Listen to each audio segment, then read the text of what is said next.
Hi friend, कैसे हैं आप सब। मैं नूतन के रसोई में आप सभी का फिर से स्वागत है। फ्रेंड्स, आज फिर से मैं एक कहानी के साथ आप सभी के साथ आई हूँ। उम्मीद है कि ये कहानी भी आप सभी को बहुत पसंद आएगा। तो फ्रेंड्स, सबसे पहले मैं कहानी का नाम बताना चाहती हूँ आप सभी के साथ। तो कहानी का नाम है एक औरत की संघर्ष। एक औरत संघर्ष अपने लाइफ में कैसे करती है और कैसे आगे बढ़ती है और अपने बच्चे का परवरिश कैसे करती है, यही सुनने को आप सभी को मिलेगा। और फ्रेंड्स, एक चीज़ मैं बता दूं कि इस कहानी को आप सभी एंड तक सुनिएगा, बहुत ही अच्छा लगेगा और आप सभी के दिल को भी ये कहानी छू जाएगा। तो फ्रेंड्स, ये कहानी एक औरत की है। तो रुकमा की शादी 21 साल की उम्र में ही हो चुकी थी और वो बहुत खुशी खुशी शादी की थी और उसका फैमिली भी बहुत अच्छा मिला था। अचानक से 21 साल की उम्र में ही उसके हस्बैंड को क्या हुआ कि रुकमा को वो छोड़ने का निर्णय किया और बिना बताए घर में किसी को बताया नहीं। और अचानक से वो कहाँ गायब हो गया, किसी को पता भी नहीं चला। यहाँ तक कि रुकमा के फैमिली में भी किसी को पता नहीं चला कि वो कहाँ चला गया। शादी के तुरंत बाद ही रुकमा प्रेग्नेंट हो गई थी, उसके पेट में बच्चा था। ससुराल वाले कुछ दिन तक तो उम्मीद करते रहे कि उसका हस्बैंड आएगा और उसे रखेगा, लेकिन समय बीतता गया। रुकमा का हस्बैंड वापस आया ही नहीं। रुकमा भी बहुत उदास रहती थी, क्योंकि 21 साल की उम्र में ही इतना बड़ा पहाड़ उसके ऊपर टूट गया था। समय के अनुसार रुकमा ने एक बच्चे को जन्म दिया जो लड़की हुई थी। बाद में उसके ससुराल वाले, पहले तो उसके ससुराल वाले उसके सपोर्ट में रहते थे, उसको बहुत ज़्यादा मानते थे, प्यार करते थे। बच्ची भी हुई उस टाइम भी उसके फैमिली वाले सपोर्ट करते थे। लेकिन बाद में धीमे धीमे करके उसके ससुराल वाले भी उसे उल्टे सीधे ताने मारने लगे और उससे उल्टा सीधा बातें बोलने लगे, जो रुकमा को बिल्कुल अच्छा नहीं लगता था। और इस टाइम रुकमा बिल्कुल फंसी हुई थी, क्योंकि उसने एक बच्ची को भी जन्म दे चुकी थी। उसके पास कोई ऑप्शन नहीं था कि वो कहाँ जाए, क्या करे। लेकिन आप सभी ने सुना होगा कि लड़कियों के लिए उसके मायके का दरवाज़ा हमेशा खुला होता है। लेकिन फ्रेंड्स, आप सब ये भी सुने होंगे कि मायके का दरवाज़ा तब खुला होता है जब ससुराल में भी सब कुछ अच्छा होता है। तो रुकमा के मायके में उसकी भाभी, भैया और उसकी माँ थी, उसके पापा नहीं थे। तो रुकमा ने बहुत पहले तो ये सब अपने फैमिली में किसी को बताया नहीं, हालांकि दुख तो सबको था कि रुकमा के साथ ऐसी हादसा हुई। लेकिन सब यही सोचते थे कि हमारी रुकमा अपने ससुराल में खुश है और मस्त है।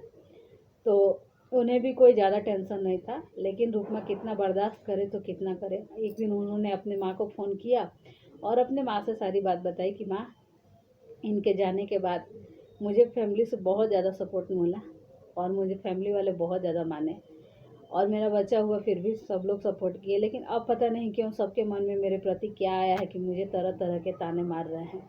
मुझे खाना भी समय से नहीं मिल रहा है। मैं बहुत दुखी हूँ माँ, ससुराल में मैं बहुत दुखी हूँ। तो उसकी माँ ने बोला कि कोई नहीं बेटी, तू यहाँ आ जा, मेरे पास आ जा, मैं हूँ ना, मैं तेरी देखभाल करूँगी।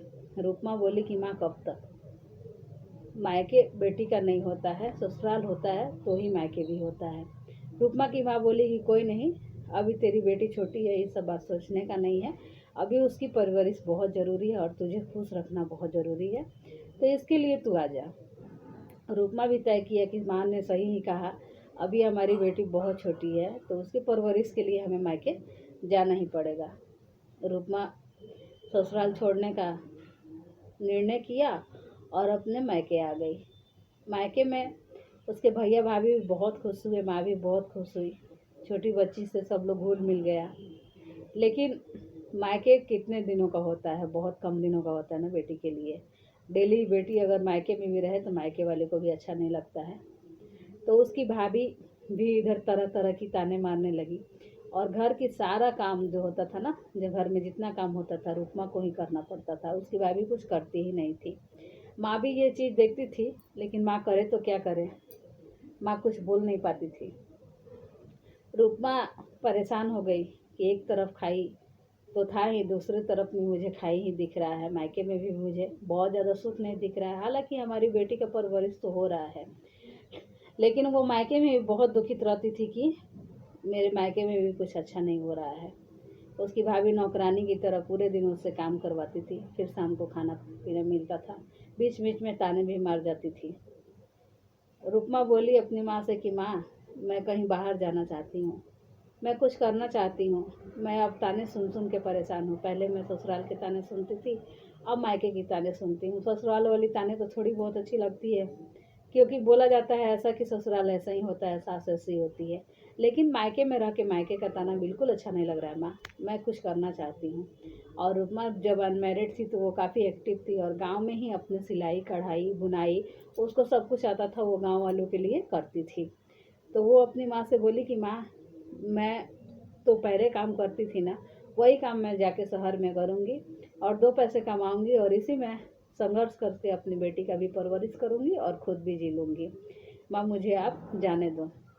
माँ रुक्मा की माँ बोली कि नहीं बेटी, जब तक मैं घर में हूँ तब तक तुम कहीं नहीं जाएगी, तुम्हें कोई परेशानी नहीं होगा। जो दिक्कत होगा मुझसे बोलो, मैं उस समस्या का समाधान करूँगी। फिर भी रुक्मा बोली कि नहीं माँ, मेरे वजह से मेरे मायके में कलह हो, तुम सास बहू में कलह हो, मुझे बिल्कुल पसंद नहीं है। और मैं शहर में जाके 2 पैसा अच्छा कमा लूँगी और अच्छे से अपना परवरिश कर लूँगी। आप चिंता ना करो माँ, मैं फ़ोन पे बताती रहूँगी कि मैं कैसी हूँ। बीच बीच में मन करे तो तुम भी आ जाना मेरे पास मिलने के लिए।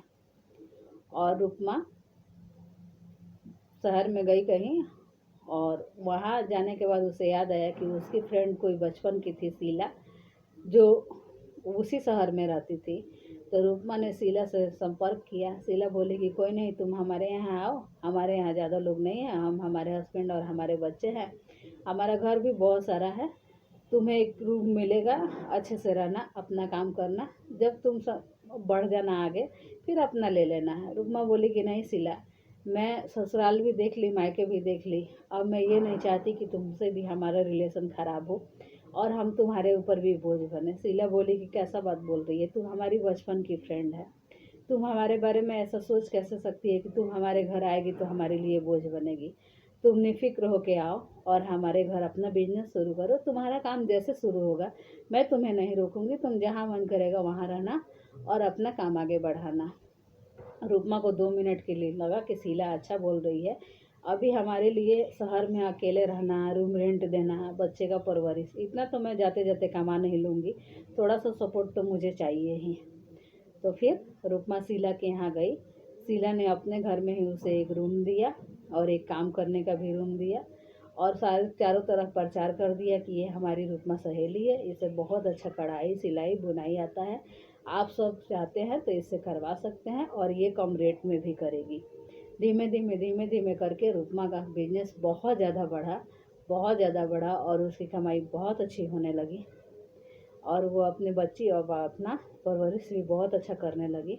फिर शीला से बोली कि शीला, अब तुम मुझे एक दूसरा रूम दिला दो, मैं अब तुम्हारे यहाँ नहीं रहना चाहती हूँ, मैं अपने रूम पे रहूँगी और अपने बच्चे के साथ रहूँगी और अपना काम वहीं करना चाहती हूँ। शीला बोली कि कोई दिक्कत नहीं है रुक्मा, तुम जहाँ चाहती हो वहाँ रहो, अपना काम बढ़ो, तुम्हारा संघर्ष देख के मुझे बहुत अच्छा लगा और मैं उम्मीद करती हूँ कि तुम बहुत आगे जाओगी और बहुत बड़ी बिजनेसमैन बनोगी और तुम्हारा काम बहुत ज़्यादा चलेगा। और शीला ने रुक्मा को एक रूम दिला दिया जहाँ रुक्मा अपना काम करती थी और उसका बिजनेस बहुत अच्छा चला। तो फ्रेंड्स, एक औरत का संघर्ष यहाँ है और कहाँ से कहाँ पहुँचा आप सब सुन सकते हैं इस कहानी में। तो कैसी लगी हमको कमेंट करके ज़रूर बताइएगा, और हाँ फ्रेंड्स, अच्छा लगे तो मेरे चैनल को लाइक, सब्सक्राइब और शेयर करना बिल्कुल नहीं भूलिएगा। मैं मिलती हूँ किसी नई रेसिपी, नई वीडियो, नई कहानी के साथ। तब तक के लिए बाय, थैंक यू।